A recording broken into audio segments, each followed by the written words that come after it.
বিস্ফোরণের শব্দে কাঁপছে শহর, আতঙ্কে দৌড়াচ্ছে মানুষ। আর ঠিক সেই সময়ে নতুন এক দৃশ্য দেখা গেল। ইরানের পাশে এসে দাঁড়ালো রাশিয়া। রুশ প্রেসিডেন্ট ভ্লাদিমির পুতিন সরাসরি মানবিক সহায়তা পাঠানোর নির্দেশ দিয়েছেন। চলমান যুদ্ধের ভয়াবহ পরিস্থিতিতে ইরানকে সাহায্য করা প্রথম দেশ হিসেবে সামনে এলো রাশিয়া। ক্রেমলিনের নির্দেশে একটি বিশেষ রুশ পরিবহন বিমান ১৩ টন জরুরি চিকিৎসা সরঞ্জাম ও ওষুধ নিয়ে ইতিমধ্যে গন্তব্যে পৌঁছেছে। এই সহায়তার লক্ষ্য একটাই, যুদ্ধের মধ্যে সংকটে পড়া ইরানের হাসপাতালগুলোকে কিছুটা স্বস্তি দেওয়া। কয়েক সপ্তাহ ধরে টানা বোমা হামলায় ইরানের অনেক শহরে হাসপাতালগুলো প্রায় ভেঙে পড়ার মতো অবস্থায় পৌঁছেছে। আহত মানুষের সংখ্যা দ্রুত বাড়ছে, কিন্তু চিকিৎসা সরঞ্জাম কমে যাচ্ছে। সেই কঠিন সময়েই রাশিয়ার এই সহায়তা যেন জরুরি এক জীবনরেখা হয়ে উঠেছে। রুশ জরুরি বিষয়ক মন্ত্রণালয় জানিয়েছে, তাদের একটি বিশেষ I-76 পরিবহন বিমান এই ত্রাণ বহন করে নিয়ে যায়। বিমানটি প্রথমে অবতরণ করে আজারবাইজানে, এরপর সেখান থেকে সড়ক পথে চিকিৎসা সরঞ্জামগুলো ইরানে পৌঁছে দেওয়া হয়। এইসব সরঞ্জাম গ্রহণ করে ইরানের ত্রাণ সংস্থা ইরানি রেড ক্রিসেন্ট সোসাইটি। রুশ পররাষ্ট্র মন্ত্রণালয় জানায়, তেহরানের পক্ষ থেকে আসা বিশেষ অনুরোধের পরই এই সহায়তা পাঠানো হয়েছে। টানা বোমাবর্ষণে বহু বেসামরিক মানুষ হতাহত হয়েছেন, ফলে দেশের চিকিৎসা ব্যবস্থা তীব্র চাপের মুখে পড়েছে। এই সংখ্যা শুরু হয়েছিল গত ২৮ ফেব্রুয়ারি। তারপর থেকেই পরিস্থিতি দ্রুত বদলাতে শুরু করে। যুদ্ধের শুরুতেই ইরানের সর্বোচ্চ নেতা আয়াতুল্লাহ আলী খামেনি নিহত হন বলে খবর এসেছে।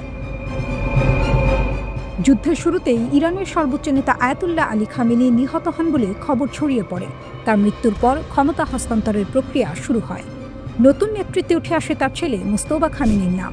এই ক্ষমতা পরিবর্তনের প্রক্রিয়াকে সমর্থন জানিয়েছে মস্কো। ফলে অনেক বিশ্লেষক বলছেন, ইরান ও রাশিয়ার কৌশলগত সম্পর্ক এখন আরও শক্তিশালী হয়ে উঠছে। এদিকে যুদ্ধের প্রভাব পড়েছে সমুদ্রপথেও। পারস্য উপসাগর এবং হরমুজ প্রণালী দিয়ে জাহাজ চলাচল এখন ঝুঁকিপূর্ণ হয়ে উঠেছে। এই পরিস্থিতিতে আজারবাইজানের মধ্য দিয়ে যে স্থলপথ রয়েছে, সেটি এখন ইরানের জন্য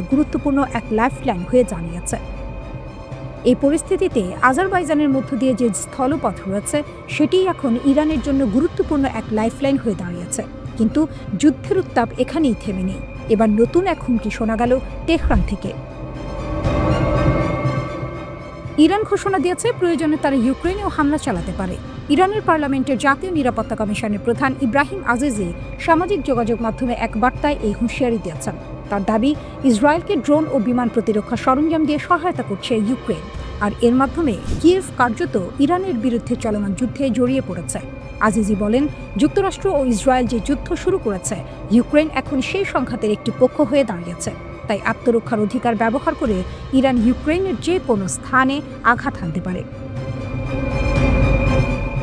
তিনি জাতিসংঘ সনদের ৫১ নম্বর অনুচ্ছেদের কথা উল্লেখ করেন, যেখানে আত্মরক্ষার অধিকার স্বীকৃত। এদিকে ইউক্রেনের প্রেসিডেন্ট ভলোদিমির জেলেনস্কি মধ্যপ্রাচ্যের পরিস্থিতি নিয়ে সক্রিয় ভূমিকা দেখাচ্ছেন। তিনি বলেছেন, পারস্য উপসাগরে মার্কিন সম্পদ রক্ষায় সাহায্যের জন্য ওয়াশিংটন কিয়েভের কাছে সহায়তা চেয়েছে।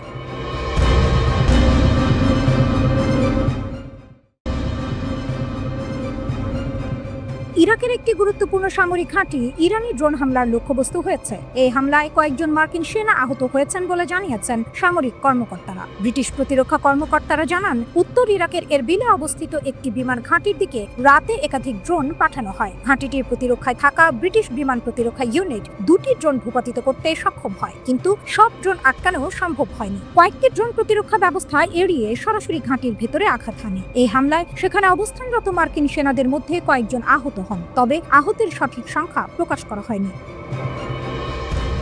যুদ্ধ শুরু হওয়ার প্রায় ২ সপ্তাহের মধ্যে এটি ব্রিটিশ বাহিনীর ওপর তৃতীয় সফল হামলা বলে জানা গেছে। সামরিক সূত্র বলছে, হামলায় ব্যবহার করা হয়েছিল ওয়ান ওয়ে অ্যাটাক ড্রোন, অর্থাৎ এমন আত্মঘাতী ড্রোন যেগুলো লক্ষ্যবস্তুতে আঘাত করেই বিস্ফোরিত হয়। ব্রিটিশ পার্মানেন্ট জয়েন্ট হেডকোয়ার্টার্সের অপারেশন শাখার সহকারী chief of staff brigadier guy Foden বলেন, এরবিল এবং বাগদাদ ২ জায়গাতেই কয়েক দফা হামলা চালানো হয়েছে। তার ভাষায়, হামলাগুলো ছিল অত্যন্ত পরিকল্পিত ও সমন্বিত। তিনি আরও জানান, এরবিলে ব্রিটিশ সেনারা ঘাঁটির প্রতিরক্ষায় সহায়তা করছেন। তারা ক্যাম্পের দিকে আসা ২টি ড্রোন গুলি করে ধ্বংস করেন, কিন্তু আরও কয়েকটি ড্রোন প্রতিরক্ষা ভেদ করে ঘাঁটির ভেতরে ঢুকে পড়ে এবং সেখানে বিস্ফোরণ ঘটায়। এর আগে গত 1 মার্চও একই ঘাঁটিতে হামলা হয়েছিল। সেই সময় একটি ক্ষেপণাস্ত্র আঘাত হানে ব্রিটিশ কর্মীদের অবস্থান স্থল থেকে মাত্র 400 মিটার দূরে। তার ঠিক একদিন পর আরেকটি ঘটনা ঘটে। সাইপ্রাসে অবস্থিত যুক্তরাজ্যের গুরুত্বপূর্ণ বিমান ঘাঁটি RAF 38-তে একটি ড্রোন আঘাত হানে। তবে সাইপ্রাস কর্তৃপক্ষ জানিয়েছে ওই হামলায় কেউ হতাহত হয়নি এবং ক্ষয়ক্ষতিও ছিল খুবই সামান্য। এই পরিস্থিতি নিয়ে ব্রিটেনের ভেতরেও রাজনৈতিক বিতর্ক শুরু হয়েছে। ব্রিটিশ সংসদ সদস্য জেরেমি করবিন বলেছেন, প্রধানমন্ত্রী কিয়ার স্টারমার ব্রিটেনকে আরেকটি অবৈধ যুদ্ধে জড়িয়ে ফেলেছেন। মিডল ইস্ট আইকে দেয়া সাক্ষাৎকারে করবিন বলেন, এই সিদ্ধান্ত ব্রিটিশ জনগণের নিরাপত্তাকে ঝুঁকির মুখে ফেলেছে। তার মতে সরকার যত দ্রুত তাদের ভুল বুঝতে পারবে ততই ভালো। তিনি আরো বলেন, ব্রিটেনের উচিত এই যুদ্ধ থেকে সরে দাঁড়ানো এবং বিদেশি শক্তিকে ব্রিটিশ ঘাঁটি ব্যবহার করার অনুমতি বন্ধ করা। এদিকে ড্রোন হামলার পর ইরাকের ওই অঞ্চলের নিরাপত্তা পরিস্থিতি আরও জটিল হয়ে উঠেছে। এরই মধ্যে ইতালি ঘোষণা দিয়েছে যে তারা ওই ঘাঁটি থেকে সাময়িকভাবে তাদের সব সেনা সদস্য সরিয়ে নেবে। যুক্তরাষ্ট্র ও ইসরায়েলের টানা প্রায় 2 সপ্তাহের ভয়াবহ বোমাবর্ষণের পরও ইরানের নেতৃত্ব এখনো সুসংহত রয়েছে এবং অদূর ভবিষ্যতে দেশটির শাসন ব্যবস্থা ভেঙে পড়ার কোনো ঝুঁকি নেই। এ বিষয়ের সঙ্গে সংশ্লিষ্ট 3টি সূত্রের বরাত দিয়ে বার্তা সংস্থা রয়টার্স এই তথ্য জানিয়েছে। মার্কিন গোয়েন্দা তথ্যের উপর ভিত্তি করে একটি সূত্র জানিয়েছে, বিভিন্ন গোয়েন্দা প্রতিবেদনে একই ধরনের বিশ্লেষণ উঠে এসেছে যে বর্তমানে ইরানি শাসন ব্যবস্থা কোনো বিপদে নেই এবং ইরানের জনগণের উপর তাদের নিয়ন্ত্রণ বজায় রয়েছে। ইরাকের আকাশসীমায় যুক্তরাষ্ট্রের একটি KC-135 রিফুয়েলিং সামরিক উড়োজাহাজ বিধ্বস্ত হয়েছে। এ ঘটনার পর উদ্ধার কাজ শুরু করেছে মার্কিন সামরিক বাহিনীর সেন্ট্রাল কমান্ড সেন্টকম। এক বিবৃতিতে সেন্টকম এই কথা জানিয়েছে। বিবৃতিতে বলা হয়, ইউএস সেন্ট্রাল কমান্ড একটি মার্কিন KC-135 রিফুয়েলিং উড়োজাহাজ বিধ্বস্ত হওয়ার বিষয়ে অবগত। অপারেশন এপিক ফিউরি চলাকালীন বন্ধুত্বপূর্ণ আকাশসীমায় এই ঘটনা ঘটে এবং বর্তমানে উদ্ধার তৎপরতা অব্যাহত রয়েছে। এই ঘটনায় 2টি উড়োজাহাজ যুক্ত ছিল। এর মধ্যে একটি বিমান পশ্চিম ইরাকে বিধ্বস্ত হয় এবং দ্বিতীয়টি নিরাপদে অবতরণ করেছে। ইরান দাবি করেছে তারা ড্রোন ব্যবহার করে ইসরায়েলের গুরুত্বপূর্ণ গোয়েন্দা ও সামরিক স্থাপনাগুলোতে হামলা চালিয়েছে। ইরানের রাষ্ট্রীয় গণমাধ্যমের তথ্য অনুযায়ী এই হামলার লক্ষ্য ছিল তেল আবিবে অবস্থিত ইসরায়েলের গোয়েন্দা সংস্থা শিন বেতের সদর দপ্তর এবং 2টি গুরুত্বপূর্ণ বিমান ঘাঁটি। এই বিমান ঘাঁটির একটি হল ভূমধ্য সাগরের উপকূলের কাছে ইয়াভানার কাছে অবস্থিত পালমাহিম বিমান ঘাঁটি, অন্যটি দক্ষিণ ইসরায়েলের ওভদা বিমান ঘাঁটি। তবে ইরান এখনও তাদের এই হামলার কোনো প্রমাণ প্রকাশ করেনি। তেহরান বলছে এই ড্রোন হামলা ইসরায়েল ও যুক্তরাষ্ট্রের সঙ্গে চলমান যুদ্ধের অংশ হিসেবেই চালানো হয়েছে, অর্থাৎ সংঘাত এখন আর থামার কোনো লক্ষণ দেখাচ্ছে না। এই উত্তেজনার মধ্যেই আরেকটি ঘটনা সামনে এসেছে। লেবাননের শক্তিশালী গোষ্ঠী হিজবুল্লাহ দাবি করেছে তারা ইসরায়েলের রামলা শহরে অবস্থিত হোম ফ্রন্ট কমান্ড সদর দপ্তরে হামলা চালিয়েছে। এই ঘাঁটিটি রেকাফাম বেস নামেও পরিচিত। আরেকটি ক্ষেপণাস্ত্র ছোড়া হয় বেইত শেমেশের কাছে আইলা ভ্যালিতে থাকা একটি স্যাটেলাইট যোগাযোগ কেন্দ্রে। ইসরায়েলি উদ্ধারকারী সংস্থার তথ্য অনুযায়ী একটি ক্ষেপণাস্ত্র রামলা শহরে আঘাত করে একটি ডে কেয়ার কেন্দ্রের ক্ষতি করেছে। এতে অন্তত 14 জন হালকা আহত হয়েছে। আরেকটি ক্ষেপণাস্ত্র সরাসরি আঘাত করে আইলা ভ্যালির স্যাটেলাইট যোগাযোগ কেন্দ্র। এতে অবকাঠামোর বড় ধরনের ক্ষতি হয়েছে এবং আরও 2 জন আহত হয়েছে। তবে ইসরায়েলের স্বাস্থ্য মন্ত্রণালয়ের তথ্য অনুযায়ী গত 24 ঘন্টায় সারা দেশে মোট 179 জন আহত হয়েছে। তাদের বেশিরভাগের আঘাত গুরুতর নয়। এই নতুন আহতদের যোগ হওয়ায় যুদ্ধ শুরু হওয়ার পর থেকে ইসরায়েলে মোট আহতের সংখ্যা দাঁড়িয়েছে 2745 জনে। এদিকে যুক্তরাষ্ট্রের জন্য এই যুদ্ধের মূল্য দিন দিন বাড়ছে। প্রেসিডেন্ট ডোনাল্ড ট্রাম্পের প্রশাসনের কর্মকর্তারা কংগ্রেসে জানিয়েছেন, ইরানের সঙ্গে যুদ্ধের প্রথম 6 দিনেই যুক্তরাষ্ট্রের খরচ হয়েছে অন্তত $11.3 বিলিয়ন। তবে কর্মকর্তারা বলেছেন এটি মোট ব্যয়ের সম্পূর্ণ হিসাব নয়। কংগ্রেস সদস্যরা যুদ্ধের খরচ ও পরিকল্পনা নিয়ে আরও স্বচ্ছতা দাবি করায় এই প্রাথমিক তথ্য দেওয়া হয়েছে। হোয়াইট হাউস শিগগিরই কংগ্রেসের কাছে অতিরিক্ত অর্থ বরাদ্দ চাইতে পারে। কিছু কর্মকর্তা মনে করছেন সেই অঙ্ক $50 বিলিয়ন পর্যন্ত হতে পারে। ইরানের নতুন সর্বোচ্চ নেতা আয়াতুল্লাহ মোস্তফা খামেনি তার প্রথম বক্তব্যে যুক্তরাষ্ট্রকে কঠোর সতর্কবার্তা দিয়েছেন। তিনি বলেছেন, মধ্যপ্রাচ্যের সব মার্কিন সামরিক ঘাঁটি অবিলম্বে বন্ধ করতে হবে, অন্যথায় সেগুলো হামলার লক্ষ্যবস্তু হবে। টেলিভিশনে প্রচারিত বক্তব্যে তিনি বলেন, ইরানের ওপর চাপ সৃষ্টি করতে চাইলে তার জবাব দেওয়া হবে এবং অঞ্চল জুড়ে মার্কিন ঘাঁটিগুলো লক্ষ্যবস্তুতে পরিণত হতে পারে। মোস্তফা খামেনি আরও বলেন, শত্রুদের ওপর চাপ বজায় রাখতে হরমুজ প্রণালী বন্ধই থাকবে। ইরানের এই সর্বোচ্চ নেতা দেশটির সামরিক বাহিনীকে ধন্যবাদ জানিয়েছেন। তিনি বলেন, আক্রমণের মুখে দেশকে অধীন বা বিভক্ত হতে দেয়নি সামরিক বাহিনী। তিনি বলেন, আমাদের দেশ যখন চাপ ও হামলার মুখে, তখন সাহসী যোদ্ধারা যে গুরুত্বপূর্ণ দায়িত্ব পালন করেছেন, সেজন্য আমি তাদের ধন্যবাদ জানাই।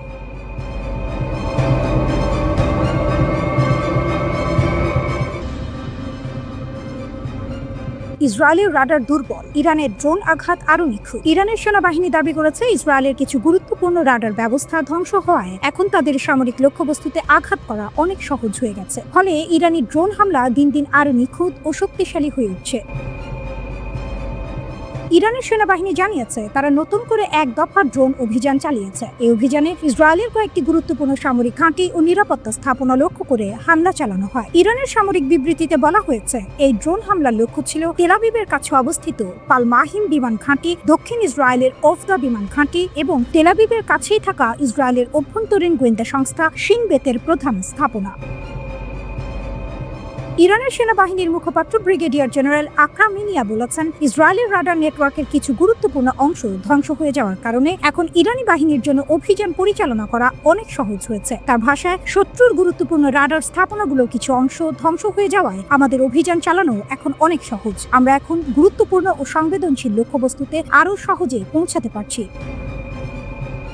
তিনি আরো বলেন, সময়ের সঙ্গে সঙ্গে এই ড্রোন অভিযান আরো নিখুঁত হয়ে উঠছে। প্রতিদিন ইরানের হামলা আরো সুনির্দিষ্ট লক্ষ্যবস্তুতে আঘাত হানছে। ইরানের সেনাবাহিনীর দাবি অনুযায়ী তাদের বিশেষ ধরনের লোইটারিং ড্রোন এই হামলায় ব্যবহার করা হয়েছে। এই ড্রোনগুলো দীর্ঘ সময় আকাশে ভেসে থেকে নির্দিষ্ট লক্ষ্য খুঁজে বের করতে পারে এবং সুযোগ পেলেই আঘাত হানে।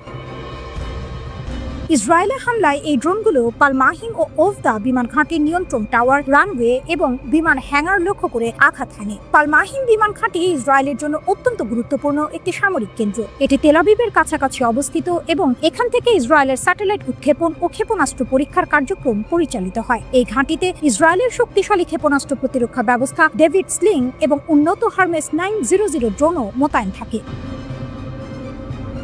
অন্যদিকে ওফদা বিমান ঘাঁটিও ইসরায়েলি বিমান বাহিনীর একটি গুরুত্বপূর্ণ প্রশিক্ষণ কেন্দ্র। এখানে নিয়মিত যুদ্ধ বিমান প্রশিক্ষণ দেওয়া হয়। এছাড়া অতীতে এই ঘাঁটিতে যুক্তরাষ্ট্রের অত্যাধুনিক F-22 যুদ্ধ বিমানও মোতায়েন করা হয়েছিল।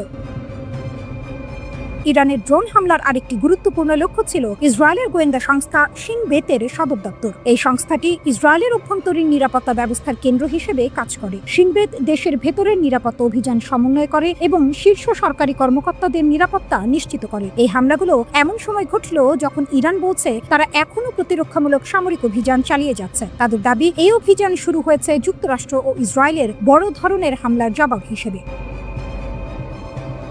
সব মিলিয়ে মধ্যপ্রাচ্যে এখন যে সংঘাত চলছে তা দ্রুত আরো বিস্তৃত রূপ নিচ্ছে। আকাশে ড্রোন, মিসাইল এবং যুদ্ধ বিমানের ছায়া ঘন হয়ে উঠছে প্রতিদিন। আর এই সংঘাত যত দীর্ঘ হচ্ছে ততই স্পষ্ট হচ্ছে এই যুদ্ধ শুধু দুটি দেশের মধ্যে সীমাবদ্ধ নয়, বরং পুরো অঞ্চলের নিরাপত্তা ও স্থিতিশীলতার জন্য এক বড় পরীক্ষায় পরিণত হয়েছে।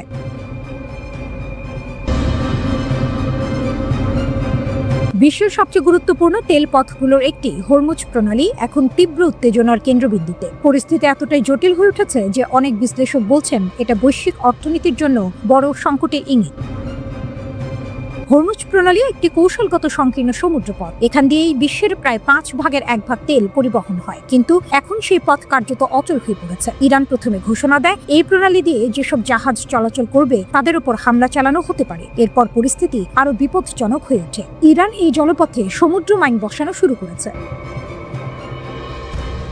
সমুদ্র মাইন হলো পানির নিচে বসানো বিস্ফোরক। কোনো জাহাজ কাছে এলেই তা বিস্ফোরিত হতে পারে, ফলে জাহাজ চলাচল অত্যন্ত ঝুঁকিপূর্ণ হয়ে যায়। এই পরিস্থিতি ঠেকাতে যুক্তরাষ্ট্রের সামরিক বাহিনী অভিযান শুরু করেছে। তারা ইরানের কিছু জাহাজে হামলা চালিয়েছে। যুক্তরাষ্ট্রের দাবি, তারা ইতিমধ্যে ইরানের 16টি মাইন বসানো জাহাজ ধ্বংস করেছে। তবে এখানেই শেষ নয়। বিশ্লেষকদের মতে ইরানের কাছে এমন জাহাজের বড় বহর রয়েছে। অনুমান করা হচ্ছে এই বহরের 80 থেকে 90% এখনো অক্ষত রয়েছে। অর্থাৎ ইরান চাইলে এই সমুদ্রে শত শত মাইন বসাতে পারে। এই পরিস্থিতিতে যুক্তরাষ্ট্র ছবি প্রকাশ করে তাদের অভিযানের প্রমাণ দেখানোর চেষ্টা করছে। একই সঙ্গে প্রেসিডেন্ট ডোনাল্ড ট্রাম্প ইরানকে কঠোর হুঁশিয়ারি দিয়েছেন। ট্রাম্প স্পষ্ট ভাষায় বলেছেন, ইরানকে হরমুজ প্রণালী থেকে সব মাইন সরিয়ে ফেলতে হবে। কিন্তু বাস্তবতা অনেক কঠিন, কারণ এই এলাকা এখন কার্যত যুদ্ধক্ষেত্রে পরিণত হয়েছে। এমন অবস্থায় মাইন সরানো সহজ কাজ নয়। আর যতক্ষণ পর্যন্ত এই মাইনগুলো থাকবে ততক্ষণ কোনো জাহাজ নিরাপদে চলাচল করতে পারবে না। ফলে বাস্তবে বলা যায় হরমুজ প্রণালী এখন কার্যত বন্ধ। এই পরিস্থিতির প্রভাব পড়ছে পুরো বিশ্বের জ্বালানি বাজারে, কারণ এই পথ দিয়ে প্রতিদিন প্রায় 20 মিলিয়ন ব্যারেল তেল পরিবহন হয়। সেই সরবরাহ এখন মারাত্মকভাবে ব্যাহত হয়েছে। বিশ্ব তাই বিকল্প সমাধান খুঁজতে শুরু করেছে। এক্ষেত্রে বড় সিদ্ধান্ত নিয়েছে আন্তর্জাতিক জ্বালানি সংস্থা IEA। তারা ঘোষণা দিয়েছে বিশ্ববাজার স্থিতিশীল রাখতে বিভিন্ন দেশের কৌশলগত মজুদ থেকে 300 থেকে 400 মিলিয়ন ব্যারেল তেল ছাড়া হবে। এটি হবে তাদের ইতিহাসের সবচেয়ে বড় তেল মজুদ উন্মুক্ত করার সিদ্ধান্ত। এই তেল বিভিন্ন সদস্য দেশের কৌশলগত মজুদে রাখা থাকে। সাধারণত বড় সংকটের সময়ই এই মজুদ ব্যবহার করা হয়। এর আগে 2022 সালে ইউক্রেন যুদ্ধ শুরু হলে এমন পদক্ষেপ নেওয়া হয়েছিল। তখন রাশিয়ার আক্রমণের পর প্রায় 180 মিলিয়ন ব্যারেল তেল বাজারে ছাড়া হয়েছিল। কিন্তু এবার পরিস্থিতি আরো বড়, তাই তেলের পরিমাণ দ্বিগুণ করার পরিকল্পনা করা হয়েছে। তবে এই পরিকল্পনারও একটি বড় সমস্যা আছে। তেল মজুদ থাকা এক বিষয়, কিন্তু সেটি দ্রুত বাজারে পৌঁছে দেওয়া আরেক বিষয়। মার্কিন ব্যাংক জেপি মর্গান বলছে এই তেল ছাড়লেও সরবরাহ খুব বেশি বাড়বে না। তাদের হিসাব অনুযায়ী এতে প্রতিদিন মাত্র 1 থেকে 2 মিলিয়ন ব্যারেল তেল সরবরাহ বাড়বে। অথচ বর্তমানে বাজারে ঘাটতি তৈরি হয়েছে প্রতিদিন প্রায় 20 মিলিয়ন ব্যারেল। অর্থাৎ ক্ষতির তুলনায় নতুন সরবরাহ খুবই সামান্য।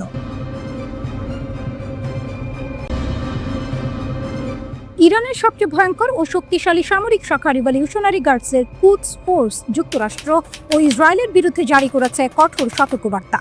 কুদস ফোর্স মূলত ইরানের বিদেশি সামরিক অভিযান পরিচালনা করে এবং মধ্যপ্রাচ্য জুড়ে বিভিন্ন মিত্র গোষ্ঠীর সঙ্গে সমন্বয় করে।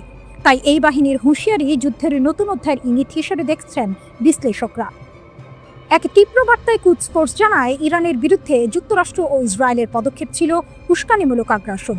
তাদের দাবি, এই হামলা আন্তর্জাতিক আইন ও মানবিক মূল্যবোধের স্পষ্ট লঙ্ঘন। বার্তায় কুদস ফোর্স আরও ঘোষণা করে, ইরান চুপ করে থাকবে না।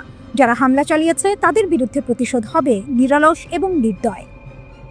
এই বিবৃতিতে নিহত সর্বোচ্চ নেতা আয়াতুল্লাহ আলী খামেনিকে একজন বীর যোদ্ধা এবং মুসলিম বিশ্বের রক্ষক হিসেবে উল্লেখ করা হয়েছে।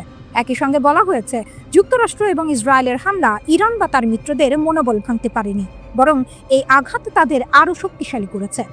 কুদস ফোর্সের ভাষায়, আমরা সব লাল রেখা অতিক্রম করার জবাব দেব, প্রতিশোধ চলতেই থাকবে। ইরানের এই এলিট বাহিনী আরও জানায়, শত্রুদের বিরুদ্ধে আগুনের দরজা খুলে দেওয়া হবে এবং যুদ্ধ থামবে না যতক্ষণ না তারা পরাজিত হয়।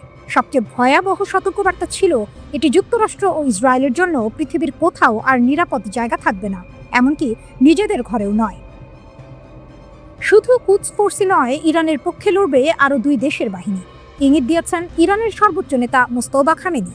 নতুন খামেনি ইসরায়েল ও যুক্তরাষ্ট্রকে কঠোর হুঁশিয়ারি দিয়ে বলেছেন, ইরান তাদের বিরুদ্ধে লড়াই চালিয়ে যাবে এবং প্রতিশোধ নেওয়া হবে। ইরান একা নয়, মধ্যপ্রাচ্যের বিভিন্ন প্রতিরোধ গোষ্ঠী ইরানের ইসলামী বিপ্লবকে সমর্থন করে।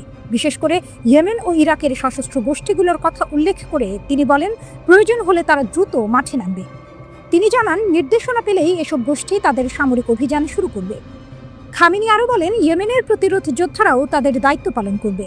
একইভাবে ইরাকের সশস্ত্র গোষ্ঠীগুলোও ইসলামী বিপ্লবকে সহায়তা করতে প্রস্তুত। তার মতে, এই শক্তিগুলো শুধু আঞ্চলিক রাজনীতির অংশ নয়, বরং একটি বড় প্রতিরোধ জোটের অংশ, যারা পশ্চিমা শক্তির বিরুদ্ধে অবস্থান নিয়েছে। ভাষণে তিনি ইরানের সামরিক বাহিনীর প্রশংসাও করেন। তিনি বলেন, দেশ যখন আক্রমণের শিকার হয়েছিল, তখন ইরানের সেনাবাহিনী ও নিরাপত্তা বাহিনী দেশকে রক্ষা করেছে। তার ভাষায়, ইরানকে পরাধীন হওয়া বা ভেঙে যাওয়ার হাত থেকে বাঁচিয়েছে এই বাহিনী। তিনি বলেন, আমি সেই সাহসী যোদ্ধাদের ধন্যবাদ জানাতে চাই, যারা আমাদের দেশ কঠিন সময়ের মধ্য দিয়ে যাওয়ার সময় অসাধারণ সাহস দেখাচ্ছেন। মোস্তফা খামেনি আরও বলেন, ইরান তার প্রতিবেশী দেশগুলোর সঙ্গে বন্ধুত্বপূর্ণ সম্পর্ক বজায় রাখতে চায়, কিন্তু যুক্তরাষ্ট্রের সামরিক উপস্থিতিকে তিনি এই অঞ্চলের জন্য বড় হুমকি বলে উল্লেখ করেন। এই কারণে তিনি স্পষ্ট করে বলেন, মধ্যপ্রাচ্যে থাকা মার্কিন সামরিক ঘাঁটিগুলোই এখন ইরানি বাহিনীর প্রধান লক্ষ্য। তার বক্তব্য অনুযায়ী, ইরানি বাহিনী ইতোমধ্যেই বিভিন্ন মার্কিন ঘাঁটিকে লক্ষ্য করে হামলা চালাচ্ছে এবং এই অভিযান ভবিষ্যতেও চলবে। খামেনি সতর্ক করে বলেন, এই অঞ্চলের সব মার্কিন ঘাঁটি অবিলম্বে বন্ধ করে দেওয়া উচিত, অন্যথায় সেগুলো হামলার লক্ষ্যবস্তু হবে।